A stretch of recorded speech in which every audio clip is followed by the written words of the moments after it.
السلام عليكم. انا عايز اتكلم بخصوص اللي حصل في ماتش الاهلي والترجي. هو يا جماعه، هل دلوقتي انا لما افتح الاكونت بتاعي والاقي مسجات جايالي من توانسه، ناس اعرفها وناس ما اعرفهاش، بتشتمني، بتشتم بلدي وبتشتم فريقي، هل انا قليل الحيله؟ هل انا ما اقدرش ارد عليهم زي ما هما بيتكلموا بنفس الاسلوب؟ بس طبعا انا مش هنزل لمستوى الناس دي وارد عليهم بنفس الاسلوب، عشان انا عندي برضو اصحابي واصدقائي التوانسة المحترمين اللي بتشرف بيهم وبتشرف بمعرفتهم. منهم اللي جالي مصر وشلته فوق راسي، ومنهم اللي لسه ما شفتوش ويتمنى يشوفني واتمنى اشوفه. دلوقتي انا عايز اعرف بس ايه اللي حصل، يعني ايه اللي حصل عشان نوصل للمستوى ده؟ انتوا ليه يا جماعة واخدين الموضوع كده ان هي حرب؟ الموضوع ابسط من كده بكتير، يعني الموضوع ابسط من كده بكتير. آه، المشكلة كلها جت من ان العدد اللي جه عشان يخش الماتش كجماهير تونسية اكبر من العدد المسموح بيه. المفروض كان يخش 2500 تقريبا، جم حوالي 10,000 او 12,000 بني ادم عايزين يدخلوا. تقريبا دخل نصهم على فكرة، تقريبا دخل نصهم. بس خلاص كومبليت، هيروحوا فين تاني؟ يعني خلاص تمام، انتوا عايزين تخشوا، هتخشوا تروحوا فين؟ المدرجات كلها كومبليت، فهتروحوا فين تاني؟ وبسبب التزاحم والناس اللي معرفتش تخش دي، في حد اتصاب، ربنا يشفيه ويعافيه يا رب، ويقومه بالسلامة ويرجعه بلده بالسلامة. أنا بقى نفسي أسأل سؤال: هل الناس، كل الناس التوانسة اللي جات عشان تحضر الماتش ده، الناس دي جم طبعا عشان يحضروا الماتش دوت قبلها بكام يوم، انتشروا في القاهرة، خرجوا اتفسحوا، شجعوا في وسط القاهرة وفي وسط الأماكن المشهورة في القاهرة، قعدوا يشجعوا في فريقهم أو جمعيتهم زي ما هما بيقولوا.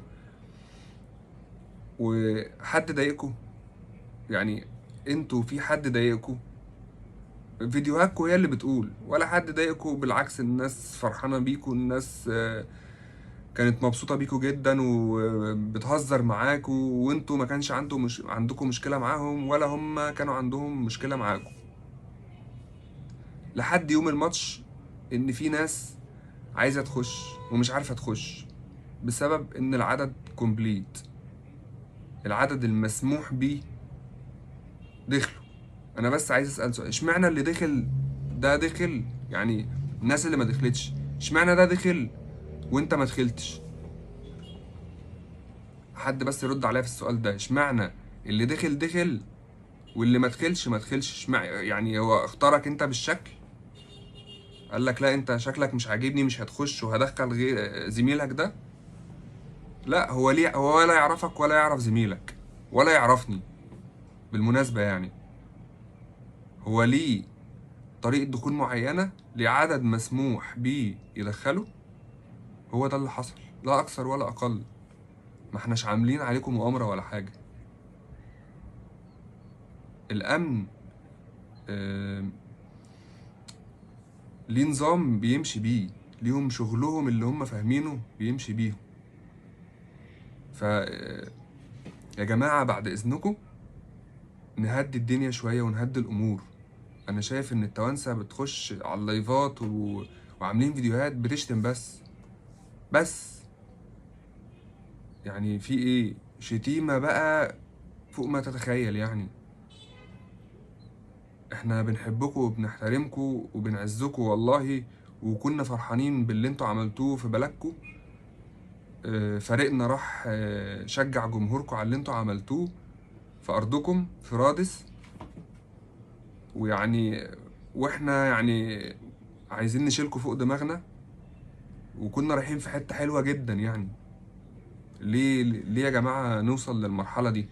في ناس انا متأكد والله ان في ناس من اللي بتخش تشتم وبتسخن دي ولا لها في الكورة، ولا تعرف ترجي، ولا تعرف اهلي، ولا تعرف اي حاجة. هي مجرد هي ناس عايزة تخش تزيد في الزيطة، يحبوا المصايب. في ناس بتفهم، بتهدي الدنيا، تفهم، عندهم ملاحظ بيتكلموا فيها. اكيد الاندية وكل الناس بياخدوا بالهم من الحاجات دي فيما بعد. فيا جماعة نهدى على بعض ونهدي الامور. احنا في الاول وفي الاخر دي لعبة كرة قدم، ولعبة لا اكثر ولا اقل. وفي الاخر احنا اخوات، مش عايزين نزعل من بعض. بالعكس، احنا مش هنستفاد حاجة لما انت تزعل مني وانا ازعل منك ونبقى كارهين بعض. ربنا ما يجيب كره ابدا يا رب ما بيننا وما بين اي دولة عربية. شكرا لكم يا جماعة.